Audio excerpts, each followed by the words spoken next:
Hello guys, welcome to my channel Utkarsh educator. मैं उत्कर्ष गोस्वामी आपका मेरे चैनल पे स्वागत करता हूं। आप सभी का मेरे चैनल पे बहुत बहुत स्वागत है।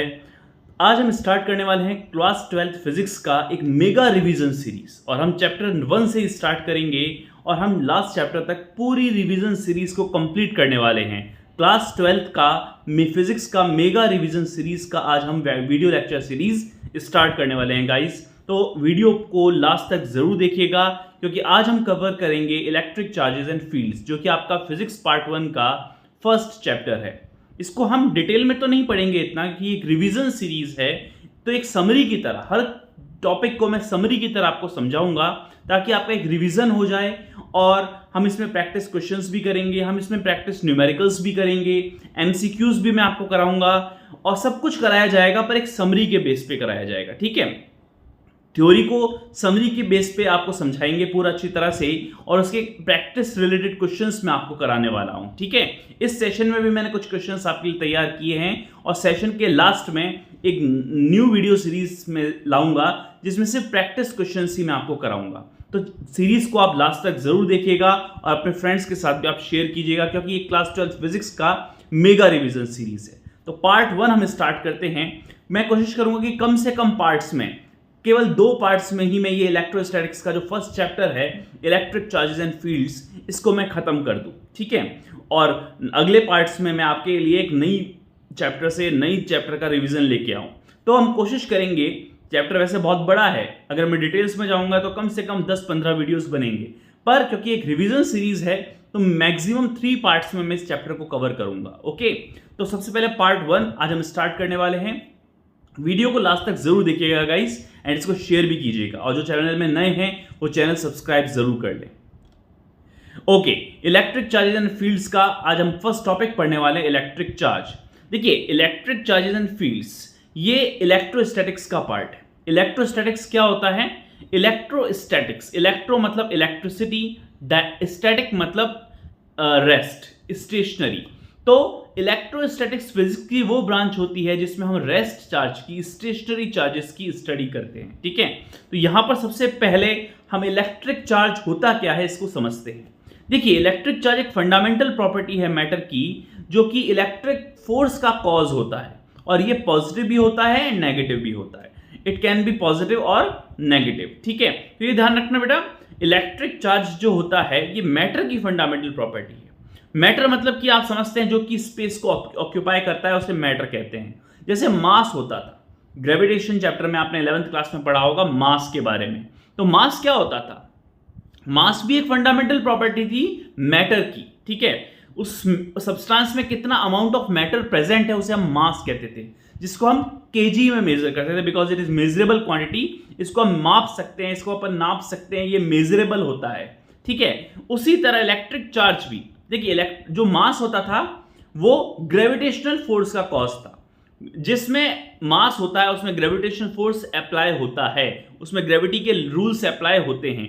उसी तरह इलेक्ट्रिक चार्ज किसी भी मैटर में होगा तो वो इलेक्ट्रिक फोर्स को क्या करेगा? जनरेट करेगा। इलेक्ट्रिक फील्ड को क्या करेगा?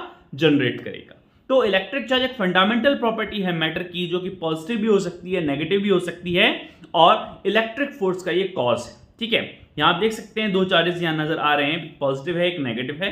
तो आपने प्रॉपर्टीज पढ़ी होंगी कि पॉजिटिव एंड नेगेटिव एक दूसरे को क्या करते हैं? अट्रैक्ट करते हैं। ठीक है, opposite charges attract each other and like charges, यानी कि जो सेम चार्जेस होते हैं ये एक दूसरे को रिपेल करते हैं, they are repel each other. ठीक है, तो ध्यान रखना, like charges attract, like charges repel and unlike charges attract. ठीक है, unlike charges attract each other and like charges repel each other. Okay,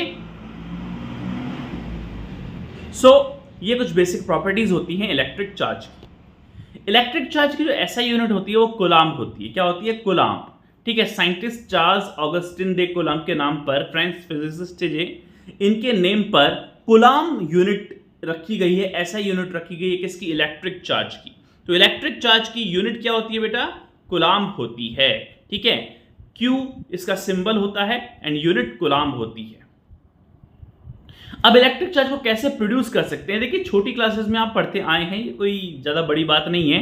electric charges को प्रोड्यूस करने के बेटा 3 मेथड होते हैं, फ्रिक्शन से, by friction, bye conduction and by induction. Friction में हम क्या करते हैं, दो ऑब्जेक्ट्स को रब करते हैं। दो ऑब्जेक्ट्स को क्या करते हैं, रब करते हैं। दोनों के बीच में घर्षण होता है, दोनों को एक दूसरे को रब किया जाता है। शर्त यह होनी चाहिए कि दोनों के मटेरियल अलग अलग हों। दोनों मटेरियल अलग अलग होने चाहिए। जैसे एक ग्लास हो गया, एक सिल्क हो गया, एक ग्लास हो गया, एक सिल्क हो गया, दोनों को आप क्या करो, रब करो। ठीक है, तो दोनों में क्या आ जाता है, चार्ज आ जाता है। बिकॉज देखो, किसी भी मटेरियल के अंदर इलेक्ट्रॉन्स होते हैं, एटम्स होते हैं, एटम्स में फ्री इलेक्ट्रॉन्स होते हैं। आपको पता है, एटम्स को छोड़ के जो इलेक्ट्रॉन्स निकल जाते हैं वो फ्री इलेक्ट्रॉन्स होते हैं। तो हर मटेरियल में फ्री इलेक्ट्रॉन्स रहते हैं। ठीक है, और कुछ इलेक्ट्रॉन्स एटम के अंदर होते हैं जो कि ऑर्बिट में चक्कर काटते रहते हैं। जैसे ही हम फ्रिक्शन करते हैं तो इलेक्ट्रॉन्स को एनर्जी मिलती है और वो अपनी ऑर्बिट को छोड़ के फ्री हो जाते हैं। ठीक है, अब अपन उनको और एनर्जी दे दी तो वो इलेक्ट्रॉन्स एक मटेरियल से जंप करके दूसरे मटेरियल में ट्रांसफर हो जाएंगे।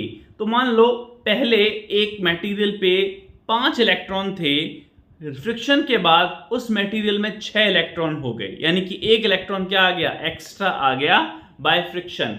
तो अब उसका चार्ज क्या हो जाएगा, -6 हो जाएगा। ठीक है, उस ऑब्जेक्ट का चार्ज क्या हो जाएगा, -6 हो जाएगा। बिकॉज फ्रिक्शन से हमने चार्ज को क्या किया, डेवलप किया। ठीक है, तो ये चीज ध्यान रखना बेटा, आप फ्रिक्शन से हम चार्ज को क्या कर सकते हैं, डेवलप कर सकते हैं। ठीक है, कोई भी ऑब्जेक्ट पॉजिटिव भी हो सकता है, कोई ऑब्जेक्ट नेगेटिव भी हो सकता है। वो डिपेंड करता है नंबर ऑफ इलेक्ट्रॉन्स पे, कि उस पर कितने इलेक्ट्रॉन्स है, कितना पॉजिटिव चार्ज है और कितना नेगेटिव चार्ज प्रेजेंट है। फॉर एग्जाम्पल, अगर उसमें 10 पॉजिटिव चार्जेस हैं, यानी कि 10 प्रोटॉन है और 2 इलेक्ट्रॉन है, तो 10 - 2 उसका जो चार्ज होगा वो 8 कूलम पॉजिटिव में माना जाएगा। पर अगर मान लो उसमें 2 प्रोटॉन है और 8 इलेक्ट्रॉन है, तो 2 - 8 यानी कि -6 कूलम उसका चार्ज होगा। तो ये हम स्टडी आगे करेंगे अच्छी तरह से, क्वेश्चंस भी इसके करेंगे। कंडक्शन में क्या होता है, बस ऑब्जेक्ट को टच किया जाता है, डायरेक्ट कॉन्टेक्ट में ला जाता है, दो ऑब्जेक्ट्स को टच करते हैं। टच करने से क्या होता है, उसके इलेक्ट्रॉन्स उसमें ट्रांसफर हो जाते हैं, जिससे दोनों ऑब्जेक्ट्स में चार्ज डेवलप हो जाता है। दोनों फॉर एग्जांपल चार्ज बॉडीज थी, हम दोनों को टच कर दिया, एक न्यूट्रल ऑब्जेक्ट था और एक चार्ज ऑब्जेक्ट था, दोनों को टच कर दिया, चार्ज ऑब्जेक्ट के इलेक्ट्रॉन्स न्यूट्रल ऑब्जेक्ट में ट्रांसफर हो जाएंगे और वो न्यूट्रल भी क्या हो जाएगा, चार्ज हो जाएगा। ठीक है, तो ये कंडक्शन मेथड होता है। इंडक्शन मेथड में क्या होता है, ऑब्जेक्ट्स को टच नहीं किया जाता। दोनों मेथड, फ्रिक्शन और कंडक्शन, इनमें क्या होता है, ऑब्जेक्ट का टच होना जरूरी है। इनमें ऑब्जेक्ट्स का टच होना जरूरी है।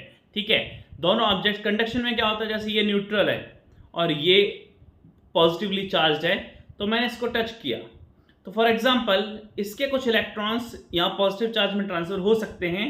तो हो सकता है इसका पॉजिटिव चार्ज कम हो जाए और इसका चार्ज बढ़ जाए, इसका पॉजिटिव चार्ज बढ़ जाए। ठीक है, पर ओवरऑल चार्ज सेम रहेगा।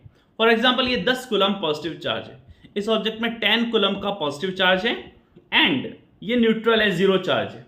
अब जैसे मैंने टच किया और इनको हटा दिया तो मैंने देखा ये 5 कूलम और ये भी 5 कूलम चार्ज, दोनों में ही पॉजिटिव चार्ज आ गया। ये भी 5 कूलम हो गया, ये भी 5 कूलम हो गया, बट ओवरऑल चार्ज कितना रहा, 5 + 5 10। यानी पहले एक ऑब्जेक्ट में 10 कूलम था, एक ऑब्जेक्ट में 0 कूलम था, तो 10 + 0 10। अब टच करने के बाद इसमें भी 5, इसमें भी 5, दोनों का जो सम है अभी भी 10 है। मतलब चार्ज जो होता है वो कंजर्व्ड होता है। ये हम प्रॉपर्टीज में पढ़ेंगे, कैरेक्टरिस्टिक्स होती हैं चार्ज की, कि चार्ज एक कंजर्व्ड क्वांटिटी होती है। ठीक है, ये हमेशा ऑलवेज कांस्टेंट रहती है, चाहे हम चार्जेस को ट्रांसफर करते रहें। ठीक है, तो कंडक्शन में ऑब्जेक्ट का बस टच होना जरूरी होता है, फ्रिक्शन में दोनों को रब किया जाता है डिफरेंट मटेरियल्स को, एंड इंडक्शन में क्या किया जाता है, बस पास में लाया जाता है, टच नहीं किया जाता।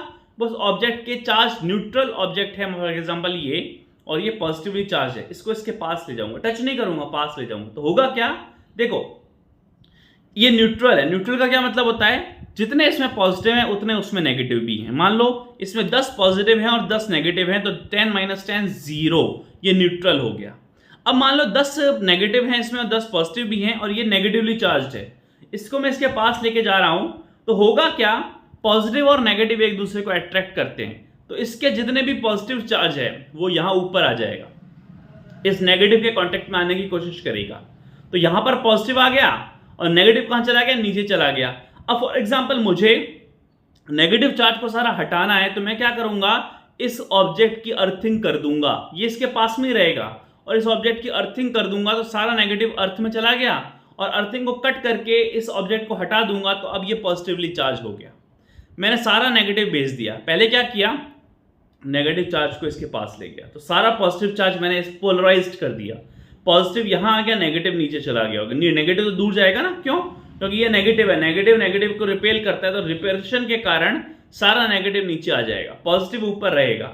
अब ध्यान से देखिए, पॉजिटिव ऊपर है, मैंने अर्थिंग कर दी, अर्थिंग करके इसको हटा दिया, अब इस ऑब्जेक्ट में से पॉजिटिव चार्ज रह गया, नेगेटिव चार्ज हट गया। तो ये होता है चार्जिंग बाय इंडक्शन। ठीक है, देख सकते हो आप दोनों तीनों मेथड्स को मैंने डायग्राम में शो किया है। बाय फ्रिक्शन में आप देख सकते हो, ग्लास को सिल्क से रब किया तो ग्लास पॉजिटिव हो गई, सिल्क आपकी नेगेटिव हो गई।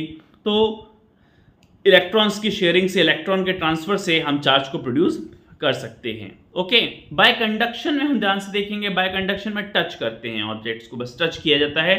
टच करने से क्या हो जाता है, इसके इलेक्ट्रॉन्स इसमें ट्रांसफर हो जाते हैं, तो इलेक्ट्रॉन्स जिसमें ट्रांसफर होते हैं वहां पर इलेक्ट्रॉन्स बढ़ जाते हैं, और जहां से इलेक्ट्रॉन ट्रांसफर हुए हैं, यानी जिसने इलेक्ट्रॉन अपने त्यागे हैं, जिसने इलेक्ट्रॉन्स अपने दिए हैं, वो खुद पॉजिटिव चार्ज हो जाता है। अब यहां से अपन ध्यान से देखें तो दोनों में इक्वल ट्रांसफर हो गए, 2 इलेक्ट्रॉन इसके इधर चले गए, और जब 2 इलेक्ट्रॉन इसके इधर गए तो वो ऑटोमेटिक पॉजिटिव चार्ज में कन्वर्ट हो गया, बिकॉज जब नेगेटिव इलेक्ट्रॉन्स जाएंगे तो पॉजिटिव चार्ज बनेगा। ठीक है, नेगेटिव इलेक्ट्रॉन जब जाता है तो पॉजिटिव चार्ज ही बनता है। ठीक है, पॉजिटिव चार्ज कब आता है, जब इलेक्ट्रॉन की डेफिशिएंसी होती है, और इलेक्ट्रॉन की जब एफिशिएंसी होगी, इलेक्ट्रॉन जब ज्यादा होगा, तो जब इलेक्ट्रॉन इंक्रीज होंगे तो नेगेटिव चार्ज बढ़ेगा।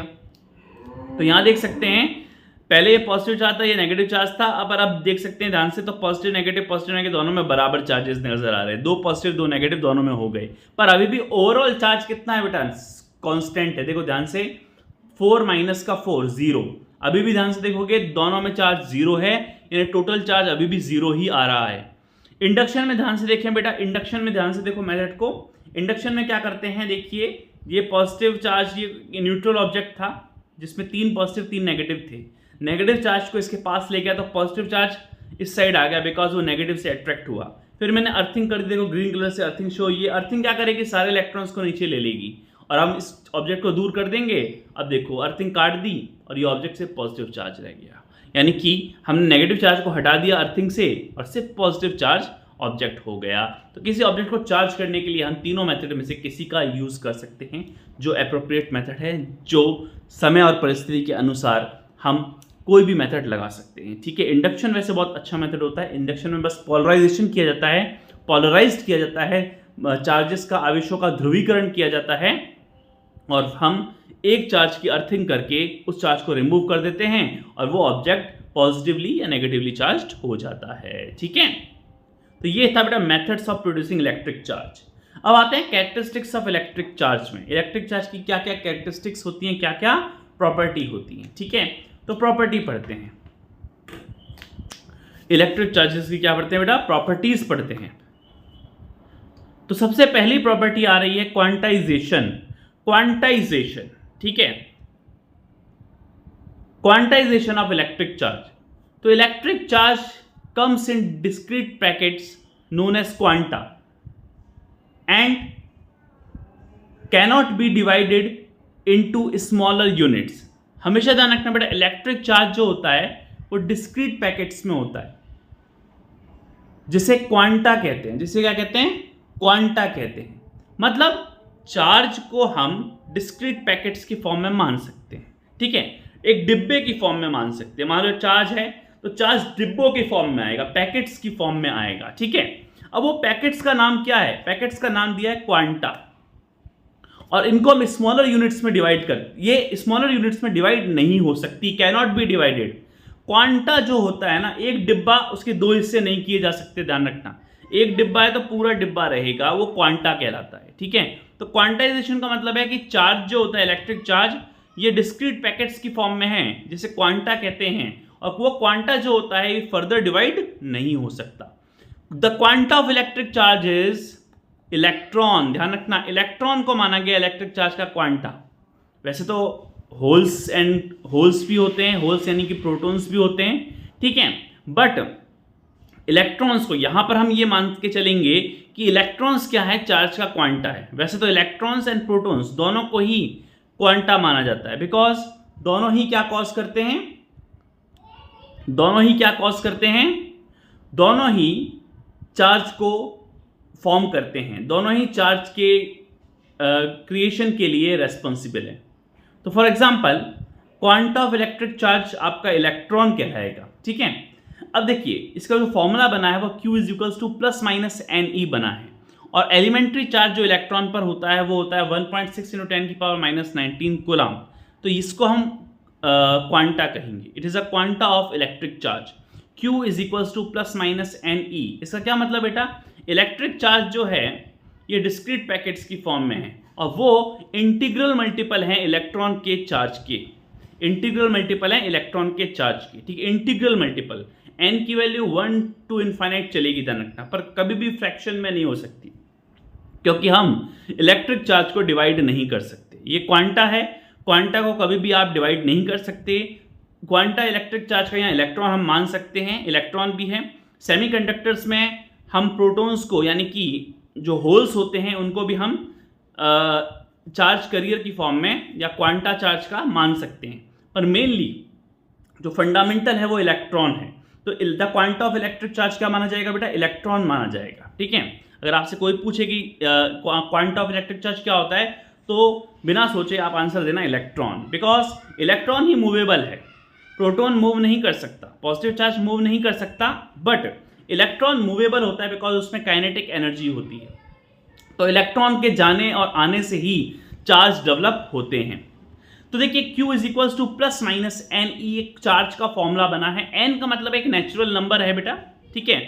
n एक नेचुरल नंबर हो सकता है, integral multiple of elementary charge on electron. Charge is a electric charge is a integral multiple of electric charge on 1 electron. एक इलेक्ट्रॉन पे जो चार्ज होता है 1.6 × 10⁻⁻19 कूलम, जो कि नेगेटिव में होता है, because electron is a negative. But proton में भी उतना ही चार्ज होता है, जितना चार्ज इलेक्ट्रॉन पे होता है उतना ही चार्ज प्रोटॉन पे होता है। प्रोटॉन पे कितना होता है, 1.6 × 10⁻⁻19 पॉजिटिव में होता है, एंड इलेक्ट्रॉन पे यही चार्ज नेगेटिव में होता है। बस पॉजिटिव नेगेटिव का फर्क है, बाकी मैग्नीट्यूड 1.6 × 10⁻⁻19 कूलम होता है, जिसको E कहा जाता है। क्या कहा जाता है, E कहा जाता है। तो बेटा इंटीग्रल मल्टीपल होता है चार्ज, कभी भी फ्रैक्शन में नहीं मिल सकता चार्ज आपको। हाफ में 1/4 1/5 आप नहीं कर सकते, 2/3 कुछ भी नहीं कर सकते। चार्ज का एक होल नंबर होना चाहिए, एक इंटीजर होना चाहिए चार्ज हमेशा, ठीक है। फिर हम बात करते हैं कंजर्वेशन की, चार्ज के कंजर्वेशन की। Conservation of electric charge, conservation of electric charge की बात करते हैं। कंजर्वेशन कहाँ गया, ओके, एडिटिविटी आ गई है यहां पर, conservation of charge, okay, wait a minute, okay guys, conservation of charge. तो सेकंड हमारी जो कैरेक्टरिस्टिक है वो कंजर्वेशन ऑफ इलेक्ट्रिक चार्ज है। The total electric charge in an isolated system remains constant, ठीक है। यानी कि एक आइसोलेटेड सिस्टम का चार्ज हमेशा बेटा कंजर्व्ड होता है और कांस्टेंट होता है। जैसे मैंने आपको बताया था कि फॉर एग्जांपल इस मटेरियल पे 10 कूलम चार्ज है और ये न्यूट्रल है यानी 0 चार्ज है, तो अभी इस पूरे सिस्टम का जो चार्ज है वो 10 कूलम ही माना जाएगा, because this is 10 and this is 0। तो 10 + 0 कितना हुआ, 10 कूलम। मैंने टच कर दिया था इसको, टच करने के बाद हटाया, तो कंडक्शन से इन दोनों में चार्ज डेवलप हो जाएगा, क्योंकि इसके इलेक्ट्रॉन्स इसमें ट्रांसफर हो जाएंगे या इसके इलेक्ट्रॉन्स इसमें ट्रांसफर हो जाएंगे, बिकॉज इट इज न्यूट्रल। तो इसके मान लो 5 इलेक्ट्रॉन इसमें चले गए, तो होगा क्या, इसके पॉजिटिव चार्जेस जो 5 थे वो न्यूट्रल हो जाएंगे, तो इसमें 5 कूलम रह जाएगा, इसमें भी 5 कूलम रह जाएगा। तो ये भी 5 है और ये भी 5 है। तो आफ्टर कंडक्शन इसमें 5 और इसमें भी 5, अभी भी सिस्टम का चार्ज कितना है बेटा, 5 + 5 10 कूलम है। यानी पहले कितना था, 10 + 0 10 कूलम, बिकॉज इसमें 10 था और इसमें 0 था। कंडक्शन के बाद इसमें 5 और इसमें भी 5, अभी भी कितना सम आ रहा है, 10 ही आ रहा है। यानी कि चार्ज का पूरे सिस्टम का अगर आप चार्ज देखोगे तो वो कांस्टेंट रहता है। हाँ, ट्रांसफर के बाद इसमें 5 और इसमें 5 रह गया, पर अभी भी सम कितना है सिस्टम का, वो 10 है। तो हमेशा ध्यान रखना, the total electric charge in an isolated system remains constant over time. ये चीज आपको अच्छी तरह से याद रखनी पड़ेगी, ठीक है। कैनॉट बी डिस्ट्रॉयड और नॉट बी क्रिएटेड, ये ध्यान रखना बेटा, चार्ज को हम क्रिएट और डिस्ट्रॉय नहीं कर सकते। चार्ज तो पहले से ही ऑब्जेक्ट में होता है, बिकॉज चार्ज किसी भी मटेरियल में इलेक्ट्रॉन्स होते ही हैं, एटम्स होते ही हैं, इलेक्ट्रॉन्स होते ही हैं, तो वो इलेक्ट्रॉन्स ही जो होते हैं ये चार्ज का कॉज होता है। तो ये हम डेवलप नहीं कर सकते, इलेक्ट्रॉन्स को हम बना नहीं सकते, बस इलेक्ट्रॉन को हम क्या कर सकते हैं, एनर्जाइज कर सकते हैं और एनर्जी देके एक बॉडी से दूसरी बॉडी में ट्रांसफर कर सकते हैं, या उसको एटम से रिमूव कर सकते हैं। एटम को एनर्जी दे देंगे और वो एटम का जो इलेक्ट्रॉन जो है वो अपनी ऑर्बिट छोड़ के फ्री इलेक्ट्रॉन बन जाएगा, वो घूमता रहेगा। ठीक है, जैसे मेटल्स में मिलियंस ऑफ मिलियंस क्या होते हैं बेटा, फ्री इलेक्ट्रॉन्स होते हैं। ठीक है, हमारा जो इंसुलेटर होता है उसमें फ्री इलेक्ट्रॉन्स कम होते हैं। ठीक है, और सेमीकंडक्टर्स में फ्री इलेक्ट्रॉन्स इंसुलेटर से ज़्यादा बट कंडक्टर से कम होते हैं। ठीक है, ये चीज़ आप याद रखना। 3 तरह के मटेरियल होते हैं, कंडक्टर्स, इंसुलेटर्स एंड सेमीकंडक्टर्स। ठीक है, और सुपर कंडक्टर्स भी होते हैं, ये भी मैं आपको बताऊंगा, जो कि एक स्पेसिफिक टेम्परेचर पे कंडक्टिविटी शो करते हैं। इनके बारे में हम आगे डिस्कस करेंगे। तो एक एग्जांपल से समझते हैं, देख सकते हो इस बॉडी में 6 कूलम का चार्ज है। देखो 8 पॉजिटिव है 2 नेगेटिव है, इसका मतलब 8 - 2 6 कूलम। इसमें 4 पॉजिटिव 2 नेगेटिव, मतलब कि 4 - 2 2 कूलम। अब देखो दोनों को टच कर देंगे, दोनों को टच कर दिया, दोनों को टच करने से क्या हुआ, जो 6 कूलम के कुछ इलेक्ट्रॉन्स थे, 6 कूलम वाले इलेक्ट्रॉन्स इसमें ट्रांसफर हो गए होंगे, इसके कुछ इलेक्ट्रॉन्स इसमें ट्रांसफर हो गए, तो इसमें भी 4 कूलम और इसमें भी 4 कूलम चार्ज हो गया। पर अभी भी सम कितना है बेटा, 8 ही है। अभी भी सम कितना आ रहा है, 8 ही आ रहा है। देखो 6 कूलम, इसमें 2 कूलम। पर हम ध्यान से देखें, जब हमने टच किया, तब टच करने से क्या हुआ, चार्ज इक्वली डिवाइड हो गया, तो इसमें 4 और इसमें भी 4, पर अभी भी सम कितना है, 8 कूलम है। यानी पहले भी 8 था, अब भी 8 है। यानी इसका क्या मतलब है, चार्ज कंजर्व्ड क्वांटिटी है। चार्ज को हम डिस्ट्रॉय नहीं कर सकते और उसकी वैल्यू को हम चेंज नहीं कर सकते। चार्ज ट्रांसफर हो सकता है, ट्रांसफर होके बॉडीज का चार्ज बदल सकता है, बट ओवरऑल सिस्टम का चार्ज सेम ही रहता है। This is called conservation of electric charge. Okay,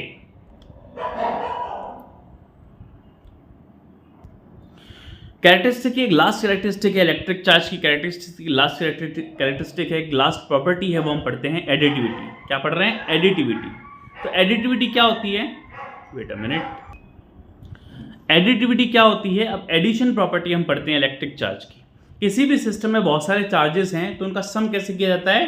तो देखिए इलेक्ट्रिक चार्ज के सम के लिए कोई स्पेशल रूल नहीं है। जो एल्जेब्रिक सम होता है हमारा, जो स्केलर सम होता है, एल्जेब्रिक सम जिसे हम कहते हैं, तो क्योंकि एक स्केलर प्रॉपर्टी है, इलेक्ट्रिक चार्ज एक स्केलर प्रॉपर्टी होने के कारण इसका सम एल्जेब्रिक सम ही होता है। तो हम किसी भी सिस्टम का, जो आइसोलेटेड सिस्टम का अगर हम चार्ज कैलकुलेट करना चाहें, तो उसमें जितने भी प्रेजेंट चार्जेस हैं उनको हम जोड़ देंगे। जैसे अभी अपन ने जोड़ के देखा ही था कि 6 प्लस के थे और 2 माइनस के, तो 6 - 2 = 4। तो सिंपल से सिंपल मैथमेटिक्स होती है, इसमें कोई एक्स्ट्रा रूल नहीं है। ओके, अब आते हैं प्रैक्टिस क्वेश्चंस। कुछ प्रैक्टिस प्रॉब्लम्स होती हैं, उनको हम डिस्कस करते हैं। देखिए फर्स्ट प्रॉब्लम आती है, एक स्फेरिकल मेटल कंडक्टर है, एक स्फेरिकल मेटल कंडक्टर है, इसको हम कांटेक्ट में लाते हैं किसी अनदर मेटल कंडक्टर की।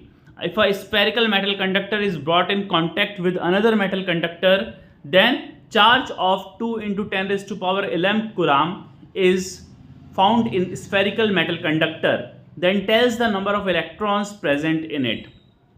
अब आपको नंबर ऑफ इलेक्ट्रॉन्स निकालने हैं। क्या निकालने हैं, नंबर ऑफ इलेक्ट्रॉन्स निकालने हैं कि इस मेटल कंडक्टर में कितने इलेक्ट्रॉन्स प्रेजेंट हैं। अगर उसका जो टोटल चार्ज है वो 2 × 10⁻11 कूलम है।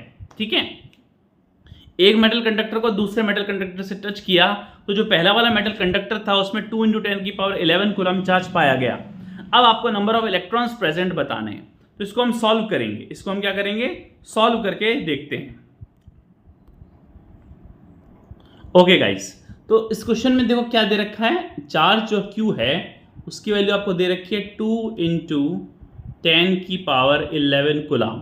और हम जानते हैं जो चार्ज होता है, जो चार्ज की वैल्यू होती है, वो चार्ज क्या होता है, वो आपका जो चार्ज होता है वो Q = ±n ही होता है। चलो हम प्लस माइनस अभी नहीं लगाते बिकॉज हम कैलकुलेट कर रहे हैं। यहाँ n जो होते हैं बेटा नंबर ऑफ इलेक्ट्रॉन्स होता है। n का मतलब क्या होता है, नंबर ऑफ इलेक्ट्रॉन्स। तो हमें यहाँ नंबर ऑफ इलेक्ट्रॉन्स चाहिए। E की वैल्यू सबको पता ही है, E की वैल्यू क्या होती है सब जानते ही हैं। सो यहाँ पर Q की वैल्यू आपको दे रखी है, देख सकते हैं आप ध्यान से। Q की वैल्यू कितनी दे रखी है, 2 इंटू 10 की power 11, Q is equals to N E. हमने फॉर्मूला लगाया, फॉर्मूला क्या लगाया हमने, Q is equals to N E. Wait a minute. Okay, तो हमें चार्ज कितना दे रखा है, देखो Q is equals to 2 into 10 की पावर 11 कूलम, ये चार्ज दे रखा है, ठीक है। अच्छा, हमें यहाँ पर नंबर ऑफ इलेक्ट्रॉन्स निकालने हैं, तो हमारे पास जो फॉर्मूला है Q is equals to N E हम लगा देंगे। तो हमारे पास जो n होगा वो होगा बेटा Q अपॉन में E, वो होगा Q अपॉन में E। अब Q अपॉन E हम कैलकुलेट करेंगे। Q की वैल्यू कितनी है, 2 इंटू 10 की पावर 11। अच्छा, E की वैल्यू कितनी होती है, 1.6 इंटू 10 की पावर -19। 1.6 इंटू 10 की power -19। Wait a minute. Okay, तो 1.6 10 की पावर -19 कूलाम ये वैल्यू होती है। अब इसको हम कैलकुलेट करते हैं। देखिए 10 की पावर -19 जब ऊपर जाएगा तो 10 की पावर 30 बन जाएगा, ठीक है। ये क्या बन जाएगा, 10 की पावर 30 बन जाएगा, बिकॉज देखो 2 अपॉन में 1.6 नीचे है, और अगर हम 10 की पावर -19 को ऊपर भेज दें तो वो +19 हो जाएगा, और 19 + 11 कितने होते हैं, 10 की पावर 30 हो जाएगा। 10 की पावर कितना हो जाएगा, 10 की पावर 30 आ जाएगी। ओके, और 2 अपॉन में 1.6 करेंगे तो यहाँ का पॉइंट जो है इसको हटाते हैं तो ऊपर 20 हो जाएगा। 20 में 16 का डिवाइड लगाओगे तो अप्रॉक्सीमेट आंसर आएगा 1.25 इंटू 10⁻30। तो इतने इलेक्ट्रॉन्स इसमें मिलेंगे, ठीक है, इतने इलेक्ट्रॉन्स इसमें मिलेंगे। तो क्वेश्चन बहुत ईजी था। क्वेश्चन आप देख सकते हैं अच्छी तरह से। Q is equals to 2 into 10 की पावर 11 कूलम दे रखा था charge. Q is equals to n ही हमने फॉर्मूला अप्लाई कर दिया। n की वैल्यू इलेक्ट्रॉन्स होते हैं, तो नंबर ऑफ इलेक्ट्रॉन्स निकालने के लिए Q में E का डिवाइड लगाओ, और Q कितना है, 2 इंटू 10 की पावर 11 है, और 1.6 10 की पावर -19 E की वैल्यू होती है। दोनों की वैल्यू रखी, बस सिंपल मैथमेटिक्स लगाई और हमारे पास आंसर आ गया 1.25 इंटू 10 की पावर 30। इसका जो ऑप्शन होगा वो कौन सा हो जाएगा करेक्ट, इसका आपका ऑप्शन हो जाएगा, where is question, okay yes, इसका क्वेश्चन आज का आंसर हो जाएगा बी ऑप्शन करेक्ट। 1.25 इंटू 10 की power 30 coulomb, B option.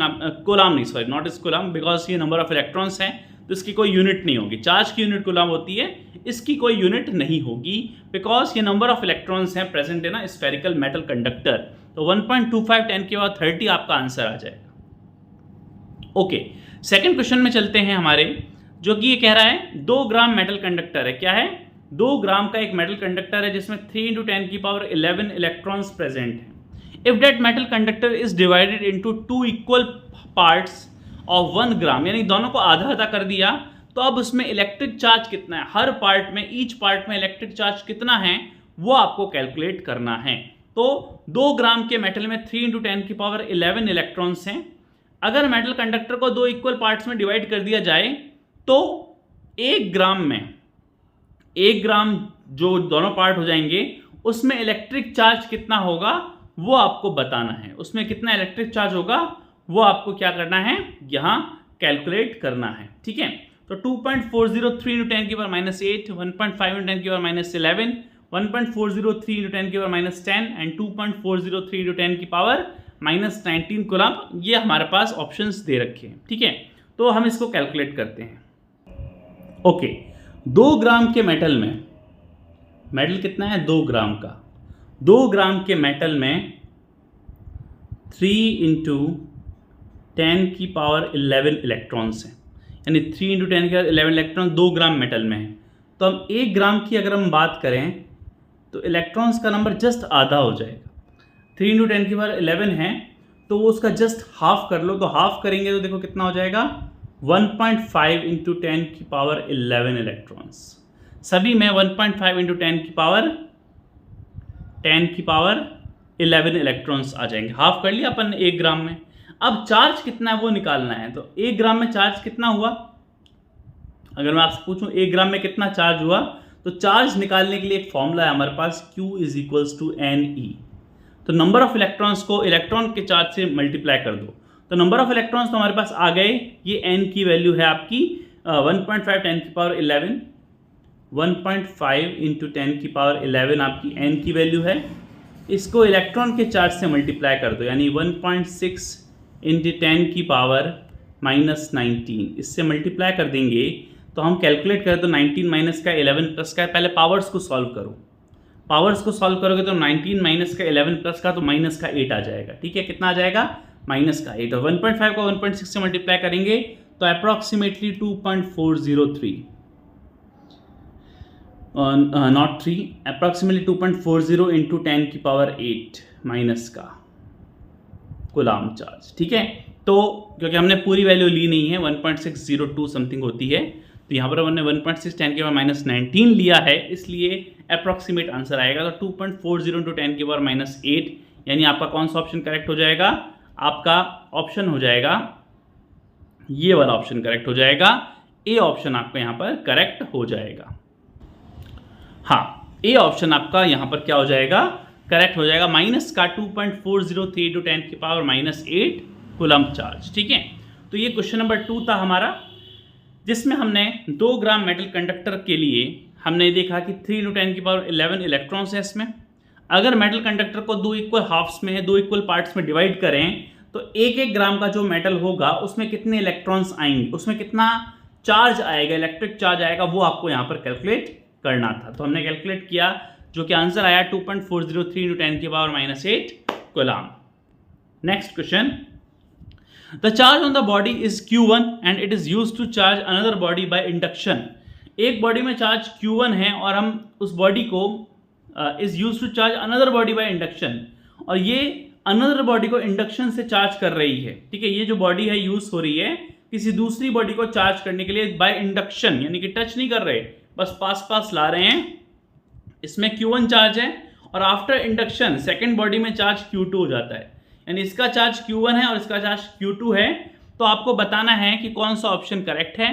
Q1 by Q2 is equals to 1, Q1 by Q2 is greater than 1, Q1 by Q2 is greater than equals to 1 and Q1 by Q2 is less than 1। तो देखो C option यहाँ पर correct होगा, because दोनों में ही charge equal है। ध्यान रखना, दोनों में ही चार्ज इक्वल है, इसमें Q1 है, इसमें Q2 है, तो दोनों में ही इक्वल चार्ज है।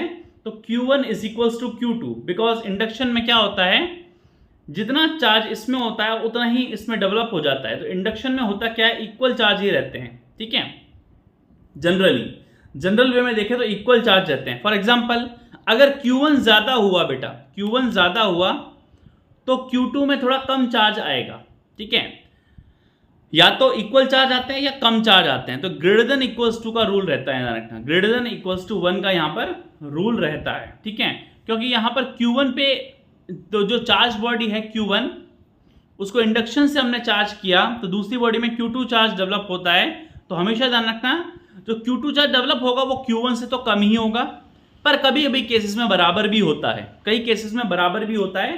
तो Q1 by Q2 greater than equals to 1, C option पे टिक लगा लो, क्योंकि यही रूल है। या तो Q1 is equals to Q2 होता है या Q1 is greater than Q2 होता है, दो ही रूल हो सकते हैं। तो अगर अपन दोनों को कंबाइन करोगे, Q1 is equals to Q2 और Q1 ग्रेटर देन Q2, तो Q1 by Q2 का जो रेशियो है वो ग्रेटर देन इक्वल्स टू 1 ही रहने वाला है। तो सी ऑप्शन पे आप यहां पर टिक लगा लीजिए। ठीक है, तो मेरे ख्याल से ये क्वेश्चंस प्रैक्टिस प्रॉब्लम्स आपको समझ में आई होंगी। बहुत ही अच्छी प्रैक्टिस की थी हमने, आगे और भी प्रैक्टिस करेंगे। ठीक है, पहले हम टॉपिक्स को कंप्लीट करते हैं जल्द से जल्द, फिर हम एक प्रैक्टिस सीरीज लाएंगे जिसमें मैं बहुत सारे क्वेश्चंस आपको कराने वाला हूं। ठीक है, ओके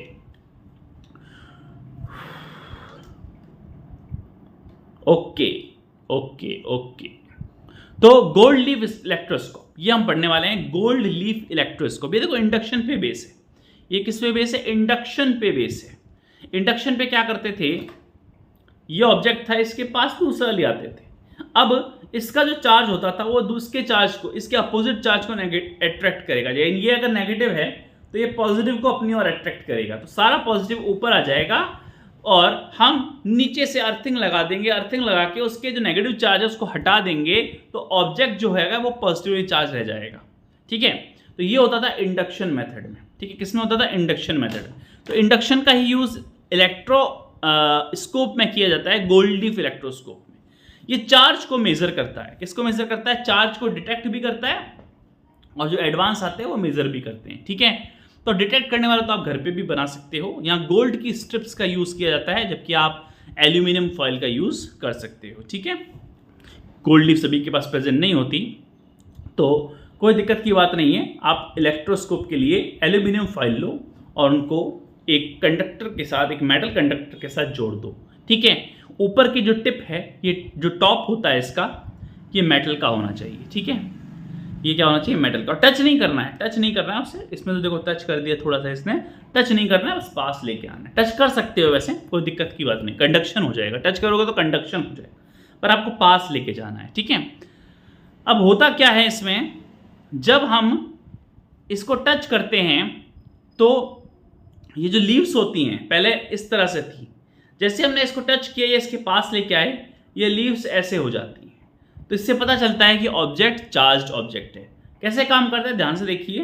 देखो पहले होता क्या है, हम एक नेगेटिव ऑब्जेक्ट को पास में लेके, नेगेटिव चार्ज है इसमें, क्या है? नेगेटिव चार्ज है। नेगेटिव चार्ज ऑब्जेक्ट को इसकी टॉप के ऊपर पास में लेके चले गए, जैसे इसने टच कर रखा है ना, वैसे ये नेगेटिव चार्ज मान लो कि ये नेगेटिव चार्ज है।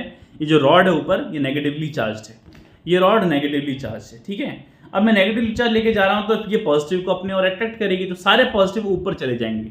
अब सारे पॉजिटिव जो ऊपर चले गए अट्रैक्शन के कारण, तो नीचे क्या बचे? नेगेटिव ही बचे। नीचे देखो सेम चार्ज ही बचेगा। अब जब सेम चार्ज है तो पहले गोल्ड लीव्स ऐसे थी, अब ऐसे हो जाएंगी, दूर हो जाएंगी। क्यों? क्योंकि नेगेटिव चार्ज एक दूसरे को रिपेल करेगा, तो नीचे गोल्ड लीव्स में रिपल्शन होता है। देखो दोनों ही केसेस हैं, पॉजिटिव के केस में भी और नेगेटिव के केस में भी, दोनों ही केसेस में गोल्ड लीव्स ऐसे हो जाती हैं। क्यों? क्योंकि मान लो अगर हम पॉजिटिव ऑब्जेक्ट ले गए, तो सारा नेगेटिव ऊपर चला जाएगा, तो नीचे सिर्फ पॉजिटिव बचेगा। नीचे क्या बचेगा? सिर्फ पॉजिटिव बचेगा, तो वो भी ऐसे ही रहेगा, क्योंकि पॉजिटिव भी एक दूसरे को रिपेल करेगा। यहां पर नेगेटिव बचा है नीचे, तो नेगेटिव भी एक दूसरे को क्या कर रहा है? रिपेल कर रहा है। तो पहले लीव्स ऐसे थी, अब कैसे हो जाएंगी? दूर चली जाएंगी। तो हमारी मूवमेंट से, लीव्स की मूवमेंट से हमें पता चल जाता है कि इसमें इलेक्ट्रिक चार्ज है। जो ऑब्जेक्ट हम उसको पास में लेके आए हैं, जिसको हमें डिटेक्ट करना था, वो एक चार्ज्ड ऑब्जेक्ट है। तो this is the working process of gold leaf electroscope. Okay, तो बहुत ही इंपॉर्टेंट टॉपिक हम पढ़ने वाले हैं, Coulomb's law and electrostatic field. Coulomb's law and electrostatic field के बारे में हम पढ़ने वाले हैं। तो कूलम्ब्स लॉ क्या कहता है? Magnitude of electrostatic force between 2 point charges is directly proportional to the product of magnitudes of charges and inversely proportional to the square of the distance between them। मतलब कि इलेक्ट्रिक फोर्स जो होता है वो charges के magnitude के product के equal होता है, ठीक है, यानी डायरेक्टली प्रोपोर्शनल होता है, और डिस्टेंस के स्क्वायर के, दोनों चार्जेस के बीच की जो डिस्टेंस है उसके स्क्वायर के इनवर्सली प्रोपोर्शनल होता है। जैसे ग्रेविटेशनल लॉ था, न्यूटन का जो यूनिवर्सल लॉ ऑफ ग्रेविटी था, वो भी तो यही था कि भाई दो मासेस हैं, उनके बीच की जो डिस्टेंस है, एक मास m1 है, एक मास m2 है, दोनों r डिस्टेंस पे रखे हैं, तो वो m1 और m2 प्रोडक्ट ऑफ मासेस के प्रोपोर्शनल था, एंड जो उनके बीच की डिस्टेंस है यानी कि r, उसके क्या था? इनवर्सली प्रोपोर्शनल था। तो r स्क्वायर के क्या था? इनवर्सली प्रोपोर्शनल था, जिसे डिस्टेंस स्क्वायर रूल कहते हैं। क्या कहते हैं? Distance square rule. तो यहां पर भी वही रूल लग रहा है, कूलम्ब्स लॉ में भी वही रूल लग रहा है जो कि न्यूटन के यूनिवर्सल लॉ ऑफ ग्रेविटी में था। सो यहां पर जो फॉर्मूला बनता है वो F is equals to 1/4 pi epsilon naught Q1 Q2 by R square बनता है, और Q1 Q2 मैग्नीट्यूड में लिया जाएगा, पॉजिटिव नेगेटिव नहीं लेना उसका, सिर्फ क्या लेना है बेटा? मैग्नीट्यूड लेना है। वेयर 1/4 पाई एप्सिलॉन नॉट होता है। ये जो सिंबल देख रहे हो आप ई जैसा, इसके नीचे जीरो लगा हुआ है, ये एप्सिलॉन कहलाता है। तो एप्सिलॉन नॉट, नीचे जीरो है, नॉट एप्सिलॉन जीरो भी कह सकते हो, कोई गलत बात नहीं है, पर epsilon not absolute permittivity of vacuum, जो केयर के ये लगभग एब्सोल्यूट परमिटिविटी ऑफ वैक्यूम कहा जाता है, जिसकी वैल्यू k के बराबर होती है। किसके बराबर होती है? k के बराबर होती है, इज इक्वल्स टू k कहते हैं इसको, देना k। और इसकी जो वैल्यू होती है, k की जो वैल्यू, वेक्टर फॉर्म हम बाद में पढ़ेंगे, k की वैल्यू जो होती है वो 9 × 10⁹ न्यूटन मीटर स्क्वायर पर कूलम्ब स्क्वायर होती है। और जो एप्सिलॉन नॉट होता है उसकी जो वैल्यू होती है वो 8.85 × 10⁻12 कूलम्ब स्क्वायर न्यूटन पर मीटर स्क्वायर होती है। और यहां पर ध्यान रखना बेटा, F इलेक्ट्रोस्टैटिक फोर्स है, Q1 Q2 magnitude of charges होते हैं, R डिस्टेंस होती है जो दोनों चार्जेस के बीच में, एंड एप्सिलॉन नॉट को permittivity of the free space या वैक्यूम की परमिटिविटी कहते हैं, जो कि एक फिक्स्ड वैल्यू है। तो 1/4 पाई एप्सिलॉन नॉट, ये 9×10⁹ होता है न्यूटन मीटर स्क्वायर पर सी स्क्वायर यानी कूलम्ब स्क्वायर में, एंड इसको के कहा जाता है। वेक्टर फॉर्म पढ़ते हैं तो देखो दो चार्जेस, दोनों के बीच की डिस्टेंस r है, एक चार्ज q1 है, एक चार्ज q2 है, दोनों ही एक दूसरे पे रिपल्सिव फोर्स लगा रहे हैं, क्योंकि दोनों ही पॉजिटिव चार्ज मान सकते हैं या दोनों ही नेगेटिव चार्ज मान सकते हैं। तो q1 q2 पे फोर्स लगा रहा है, जिसको अपन कहते हैं q1 का q2 पे फोर्स F21 है। F21 क्या होता है बेटा? Force on 2 due to 1, force on 2 due to 1, 2 पर 1 के कारण फोर्स, और force on 1 due to 2, F12 किसका है? 1 पर 2 के कारण फोर्स। तो 2 पर 1 पे फोर्स लगा है, Q2 जो है वो Q1 पे फोर्स लगा रहा है, वो है F12, और Q1 Q2 पे फोर्स लगा रहा है, वो कौन सा है? F21 है। तो दोनों ही फोर्सेस क्या होते हैं? अपोजिट होते हैं एक दूसरे के, बट इक्वल मैग्नीट्यूड के होते हैं। दोनों का मैग्नीट्यूड सेम रहेगा, यानी F12 is equals to F21 but negatively, यानी F12 is equals to minus of F21। Negative sign क्या बता रहा है? वेक्टर क्वांटिटीज में नेगेटिव साइन क्या बताता है? डायरेक्शन को बताता है, ठीक है। और इसकी वेक्टर रिप्रेजेंटेशन आप जानते ही हैं, किसी भी मैग्नीट्यूड को अगर हम उसके यूनिट वेक्टर से मल्टीप्लाई कर दें, मैग्नीट्यूड को अगर हम यूनिट वेक्टर से मल्टीप्लाई कर दें तो वो क्या बन जाता है? वो बन जाता है आपका वेक्टर क्वांटिटी। तो वेक्टर जो होता है वो यूनिट वेक्टर से मल्टीप्लाई करने पर आता है। तो यूनिट वेक्टर मतलब R vector, distance vector R vector से मल्टीप्लाई कर दो। सो आर वेक्टर जो होता है आप आर कैप से मल्टीप्लाई कर दो, यूनिट वेक्टर मतलब आर कैप से मल्टीप्लाई कर दो, और आर कैप क्या होता है? आर वेक्टर अपॉन में मैग्नीट्यूड ऑफ आर वेक्टर। तो आर वेक्टर अगर आप आर कैप को ओपन करोगे तो आर वेक्टर अपॉन में आर लिखोगे, तो नीचे आर जो बचेगा वो आर स्क्वायर से मल्टीप्लाई होकर आर क्यूब बन जाएगा, ठीक है। तो आप आर कैप भी लिख सकते हो, वैसे इसका कोई यूज नहीं है ज़्यादा, पर फिर भी आप लिख सकते हो आर कैप, ठीक है। आर कैप की वैल्यू याद रखना, आर वेक्टर अपॉन में मैग्नीट्यूड ऑफ आर वेक्टर, ठीक है। ये चीज आपको याद रखनी है। ये this is the vector representation of Coulomb's law. Okay, dielectric constant के बारे में पढ़ते हैं। डाइलेक्ट्रिक कांस्टेंट क्या होता है? ये भी एक फिक्स्ड वैल्यू होती है। ये क्या होती है? एक फिक्स्ड वैल्यू होती है। किसी भी मीडियम में इलेक्ट्रिक एनर्जी को स्टोर करने की जो कैपेसिटी होती है उसका मेजर होता है डाइलेक्ट्रिक कांस्टेंट। अगर किसी भी मटेरियल का, किसी भी मीडियम का डाइलेक्ट्रिक कांस्टेंट ज्यादा है तो उसमें इलेक्ट्रिक एनर्जी को स्टोर करने की कैपेसिटी बहुत ज्यादा होती है।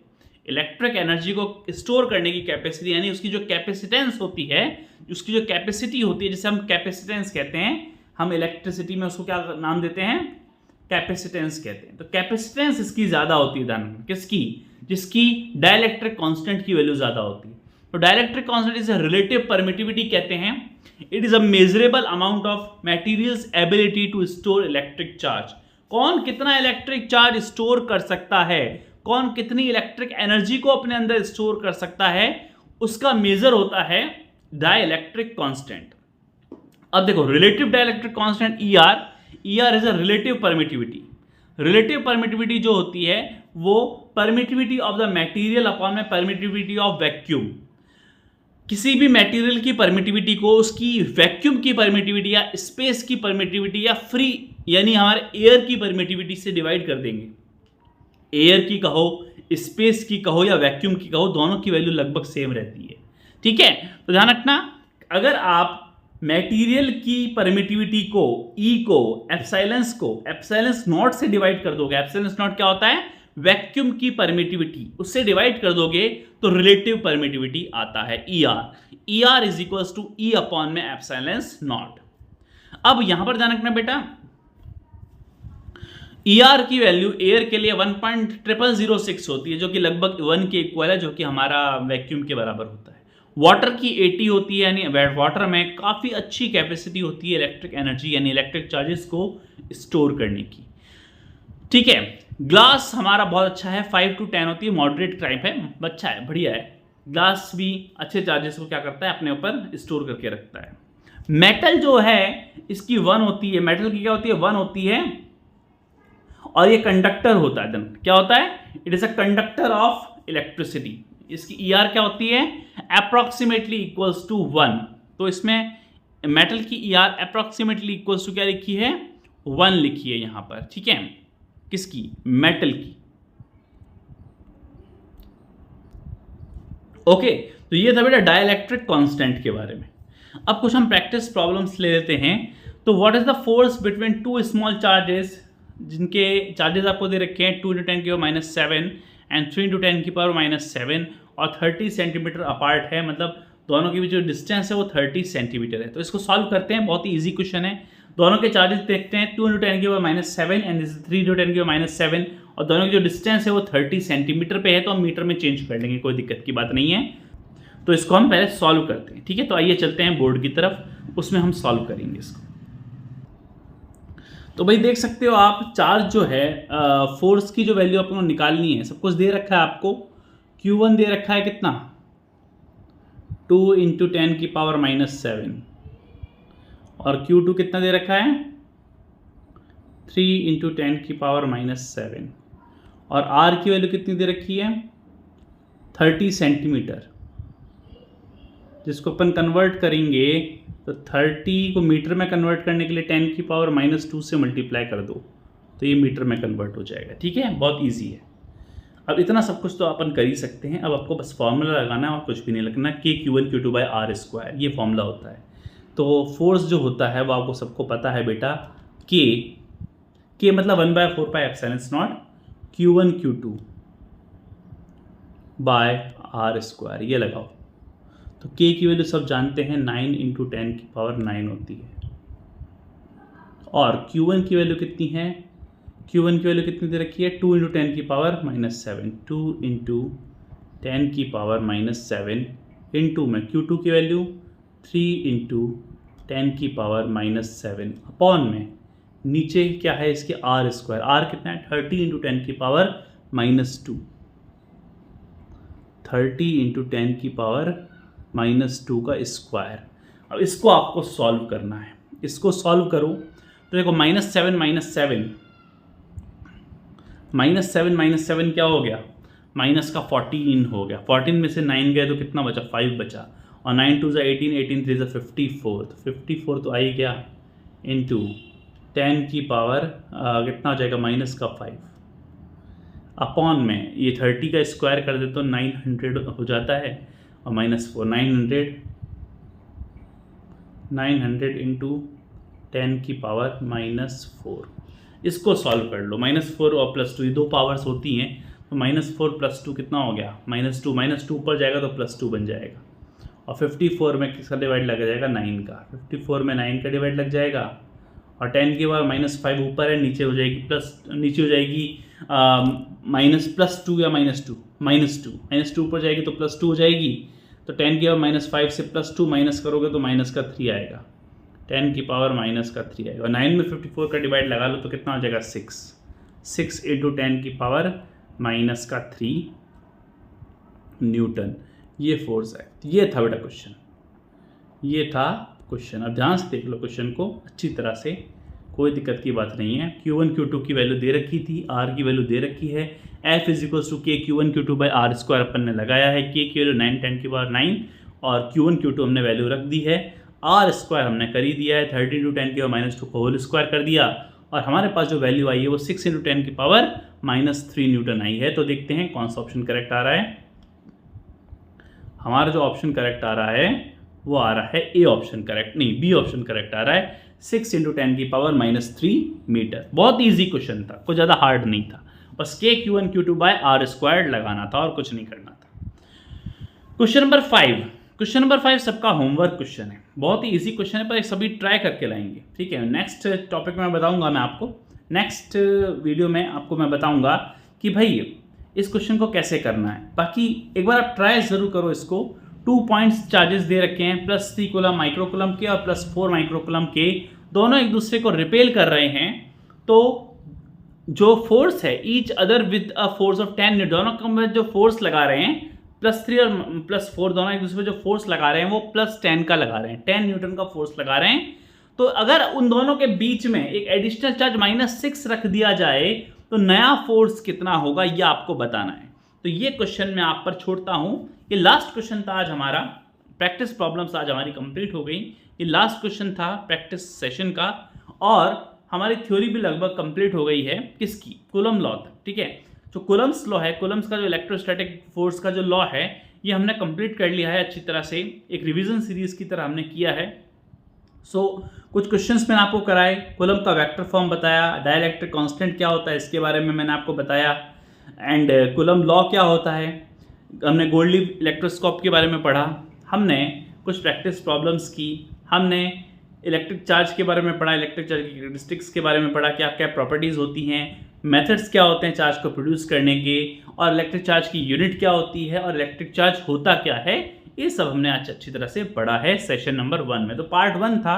अगले पार्ट में हम पढ़ेंगे इलेक्ट्रिक फील्ड के बारे में। किसके बारे में? इलेक्ट्रिक फील्ड और सुपरपोजिशन प्रिंसिपल के बारे में। तो सबसे पहले मैं आपको सुपरपोजिशन प्रिंसिपल बताऊंगा क्या होता है, चार्ज डेंसिटीज क्या, कंटिन्यूस चार्ज डिस्ट्रीब्यूशन क्या होता है, चार्ज डेंसिटीज के बारे में पढ़ेंगे, linear charge density, surface charge density and volume charge density. तो ये 3 तरह की डेंसिटीज होती हैं, इनके बारे में मैं आपको बताऊंगा, और कोशिश करेंगे कि गाउस लॉ की एप्लीकेशंस भी मैं सेकंड पार्ट में कंप्लीट करा दूं। बस है तो बहुत बड़ी बड़ी, पर हम पार्ट 2 में पूरा कंप्लीट करने की कोशिश करेंगे। और पार्ट 3 आपका एक प्रैक्टिस रहेगा, जिसमें हमने जो पार्ट 1 और पार्ट 2 में पढ़ा उसकी हम पार्ट 3 में प्रैक्टिस करने वाले हैं। तो ये था आज हमारा सेशन, जिसमें हमने इलेक्ट्रिक चार्ज की प्रॉपर्टीज, कूलम लॉ और उसके रिलेटेड कुछ प्रॉब्लम्स हमने डिस्कस किए। तो सेशन आज का ओवर होता है। नेक्स्ट सेशन में मिलते हैं एक नए टॉपिक के साथ, ठीक है। तो इस सेशन को अच्छी तरह से देखिएगा, बार बार रिपीट करके देखिए, और जो प्रैक्टिस में मैंने क्वेश्चंस कराए हैं आपको, आप उनको अच्छी तरह से करिए। अच्छी तरह से एकदम सेशन कंप्लीट किया जाएगा। पूरा का पूरा जो रिवीजन सेशन है आपका, उसमें कोई भी टॉपिक मिस नहीं होगा आपका, और एक समरी की तरह है। हम डिटेल में नहीं जा रहे, हम एक समरी की तरह पढ़ रहे हैं, एक रिवीजन चल रहा है। तो थैंक्स फॉर वॉचिंग, बहुत बहुत आपका थैंक यू, आप लास्ट तक बने रहे हमारे वीडियो में, और आगे सीरीज आती रहेगी, आगे वीडियो लेक्चर्स कंटिन्यू रहेंगे। नेक्स्ट टॉपिक हम सुपरपोजिशन प्रिंसिपल के बारे में पढ़ेंगे, इलेक्ट्रिक चार्जेस का, इलेक्ट्रिक फोर्स का, और कुछ चार्ज डेंसिटीज होती हैं, कंटिन्यूस चार्ज डिस्ट्रीब्यूशन होता है, उसको हम डिस्कस करने वाले हैं। तो बहुत इंपॉर्टेंट सेशन रहने वाला है अगला। तो नेक्स्ट वीडियो का वेट करिए, जब तक इस सेशन को अच्छी तरह से देखिए, और हमारा रिवीजन, जो आपका रिवीजन है, उसको हम कंटिन्यू रखिए, ठीक है। Thanks for watching, have a nice day.